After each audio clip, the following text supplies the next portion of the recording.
Good morning, students. Today I am going to start your next chapter, chapter number 7. The name of the chapter is The Man Who Built a Forest. चलिए start करते हैं। तो सबसे पहले forest क्या होता है बेटा? जंगल। The man who built a forest, एक आदमी जिसने एक जंगल को बनाया। अब कैसे बनाया उसने उस जंगल को, तो ध्यान से सुनेंगे। चलिए स्टार्ट करते हैं। Every year during the monsoons, the mighty Brahmaputra river floods Assam and sweeps away villages, trees, plantations, and animals with its furious swirling water. अब हर साल मॉनसून के दिनों में यानी कि बरसात के टाइम पर जो ब्रह्मपुत्र जो रिवर है उसमें क्या आती है? बाढ़ आती है। ये ब्रह्मपुत्र जो नदी है वो बहुत ही पावरफुल हो जाती है, उसमें बाढ़ आती है और आसाम में उसके आसपास वाले गांव में ट्रीज़, प्लांटेशन और जो एनिमल्स हैं उन पर वो बाढ़ जो है अपना गुस्सा निकालती है, मतलब बहुत बुरे तरीके से विध्वंस कर देती है, उनको तबाही ले करके आती है। The year 1979 was no different. अब जो 1979 ईयर था वो कोई अलग नहीं था। When Javed Paying, a 16-year-old tribal boy, returned to his village at Arunasapori, a river island on the Brahmaputra. After his standard 10th exam, he saw a sight that filled him with sorrow. अब एक जावेद पेंग नाम का एक लड़का जो कि 16 साल का था, जो कि ट्राइबल बॉय था। ट्राइबल बॉय मतलब जो ट्राइब लोगों से बिलोंग करते हैं, उस गांव में वापस आया जिस गांव का नाम था अरुणा सापोरी, जो कि एक रिवर जो ब्रह्मपुत्र रिवर है उसके आइलैंड पर था। After his standard 10th exam, उसके 10th क्लास के एग्ज़ाम्स के बाद he saw a site that field him with सोरो, उसने एक ऐसी जगह देखी जिसने उसे दुख से भर दिया, उसके अंदर बहुत ज़्यादा दुख पैदा हो गया जिसको देखकर। Lying in the barren sand bar were the twisted lifeless bodies of dozens of snakes, वहाँ पर बंजर एरिया था और रेतीला एरिया था, चारों तरफ रेत ही रेत थी। वहाँ पर बहुत सारी लाइफलेस यानी कि डेड बॉडीज़ पड़ी हुई थी, डजन्स बहुत संख्या में स्नेक्स की, सांपों की। As the flood water of the river had moved back, the snake marooned on the sand bar. अब जो फ्लड वाटर होता है, जब बाढ़ का पानी जब वापस चला जाता है, ख़त्म हो जाती है बाढ़, तो उसने अपने पीछे क्या छोड़ा था? ऐसे स्नेक्स छोड़ दिए थे जो वापस नहीं जा सकते थे, यानी कि वो मर चुके थे। Hadn't found any place to take shelter, और ये जो स्नेक्स थे इनको कहीं छुपने की जगह नहीं मिली, तो ये वहीं पर मर गए।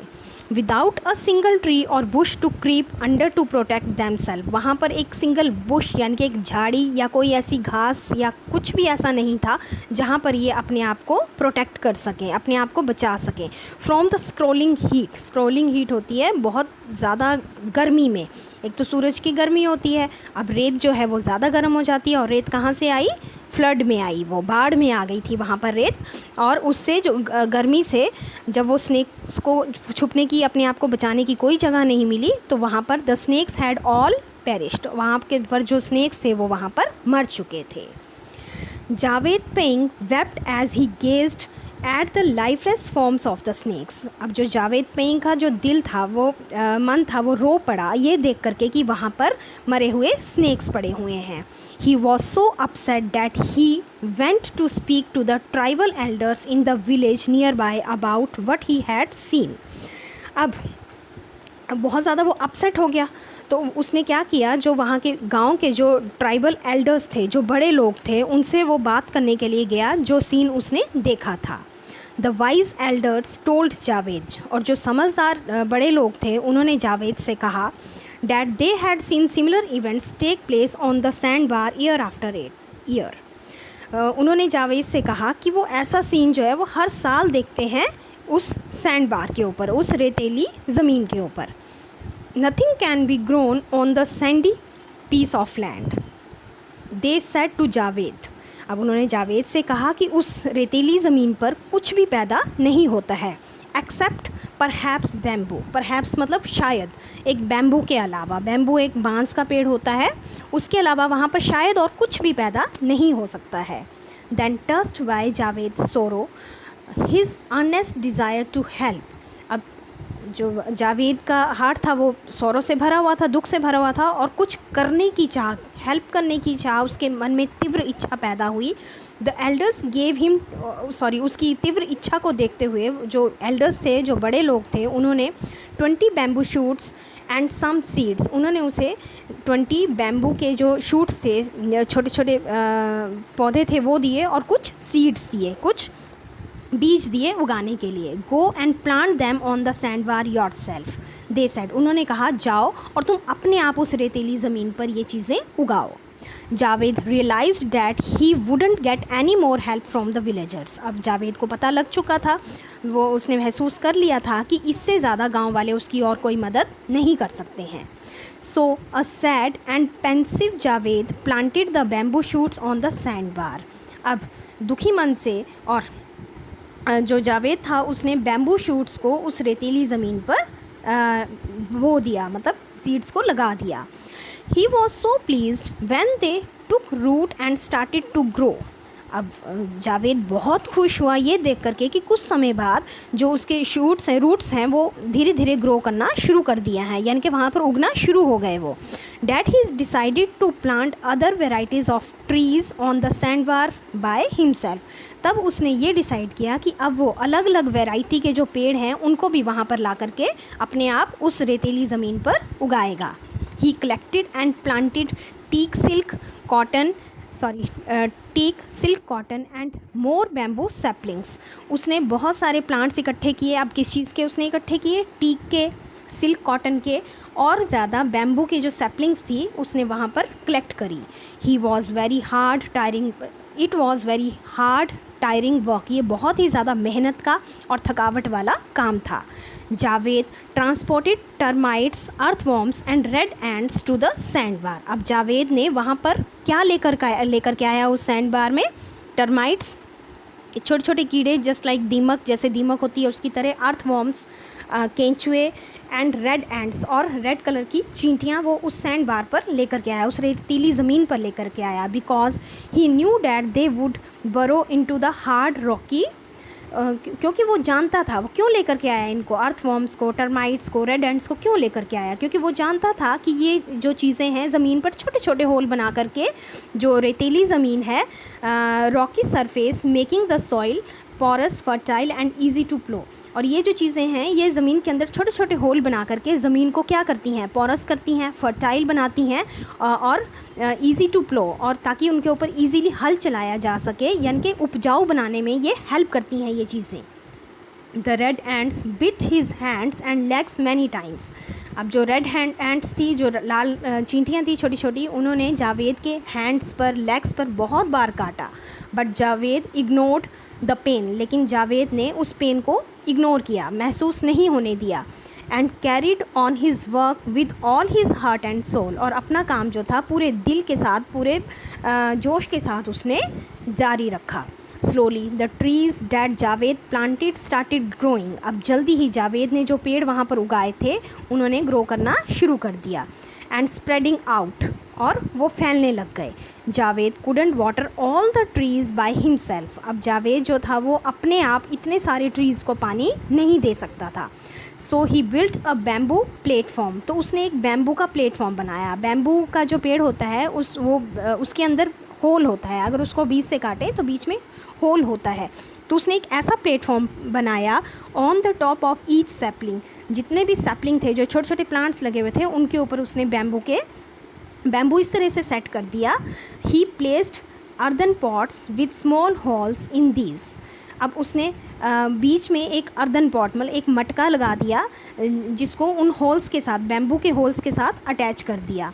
The water would gradually drip to the plants. वो उन मटकों को भरता था और वहाँ से धीरे धीरे ड्रिप करता हुआ थोड़ा थोड़ा पानी जो था ऑन द प्लांट्स बिलो, और जो नीचे प्लांट्स होते थे उनमें जा कर के गिरता था. The water and water them slowly, और वहाँ पर धीरे धीरे पानी जो था उनको मिलता रहता था. Until the pots became empty, और जल्दी ही वो जो पोट्स थे, जो मटके थे, वो खाली हो जाते थे. एज द ट्रीज ग्रीव, और जल्दी ही वहाँ पर पेड़ जो थे वो उग गए. Many kinds of birds including vultures and migratory birds flocked to the forests. और जब वहाँ पर पेड़ उग गए तो वहाँ पर बहुत सी अलग अलग तरह के जो बर्ड्स थे, जैसे वल्चर्स और माइग्रेटरी बर्ड्स, जो बर्ड्स माइग्रेट करती रहती हैं, वो उनके झुंड जो थे वहाँ पर उस फॉरेस्ट में आने लगे. देन अदर एनिमल्स अपीयर्ड, और धीरे धीरे बाकी के जानवर भी वहाँ पर आना शुरू हो गए, जैसे rabbits, deer, wild buffalo, apes, rhino, Bengal tigers and finally even a herd of elephant. Even वहाँ पर हाथियों का झुंड भी वहाँ पर आ गया. When elephants and wild animals in Javed forest begin to stray to near by villages and damage the crops. अब जो हाथी थे वो और जो वाइल्ड एनिमल्स थे, जंगली जानवर थे, वो जावेद के फॉरेस्ट से निकल कर के नियर बाय जो गांव था, उसके आसपास जो विलेज था, वहाँ पर भी आना शुरू हो गए. एंड डैमेज द क्रॉप्स, और उनकी फसलों को ख़राब करने लगे. The villagers were furious. अब जो गांव वाले थे वो बहुत ज़्यादा गुस्सा हो गए. They threatened to destroy Javed forest. तो जो गाँव वाले थे उन्होंने जावेद के जंगल को नष्ट करने की धमकी दी. As its animals were ruining their crops and livelihood, क्योंकि जावेद के जो जंगल से एनिमल्स थे वो आकर के उनकी फसलों को बर्बाद कर रहे थे और उनके लाइवलीहुड को भी बर्बाद कर रहे थे. Javed responded bye planting more trees. अब जावेद ने क्या किया कि अपने ही फॉरेस्ट में और ज़्यादा पेड़ उगाने शुरू कर दिए. स्पेशली बनाना ट्रीज़. स्पेशली कौन से ट्रीज़? बनाना ट्रीज़, केले के पेड़ उसने उगाना शुरू कर दिए. Which were the favourite food of elephants in his jungle, जो कि जंगल में एलिफेंट्स का फेवरेट फूड होता है. Today the world's largest forest in the middle of a river. आज उस नदी के बीचों बीच ये बहुत ही घना, बहुत ही बड़ा जंगल है. Created single handed by Javed Payeng, जो कि सिर्फ एक ही आदमी ने उगाया है ये जंगल, वो था जावेद पेइंग. कवर्स 1360 हेक्टर्स, जिसने 1360 हेक्टर्स जो है वो जगह जो है वो कवर की है इस जंगल ने. इट्स नोन एज मोलाई कोथोनी, जिसका नाम है मोलाई कोथोनी. मोलाई इज़ जावेद्स पेट नेम. मोलाई जो है वो जावेद का पेट नेम है. And Kothoni is Kathoni in Assamese means wood, और असम में असामी लैंग्वेज में काथोनी का मतलब होता है वुड, लकड़ी. In 2015 the government of India honoured Javed Payeng by conferring the Padmashri. अब 2015 में जो इंडिया की गवर्नमेंट थी उन्होंने जावेद को पद्मश्री से नवाजा, उनको अवार्ड दिया गया. India's 4th highest civilian award, जो कि इंडिया का 4th हाईएस्ट सिविलियन अवार्ड था on him. Javed Payeng's exceptional achievements are a reminder to all of us that sometimes even just one ordinary person with good intentions determinations.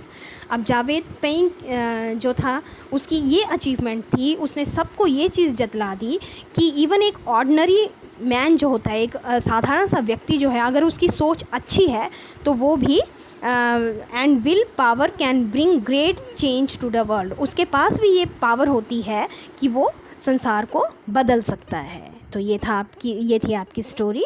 Thank you so much.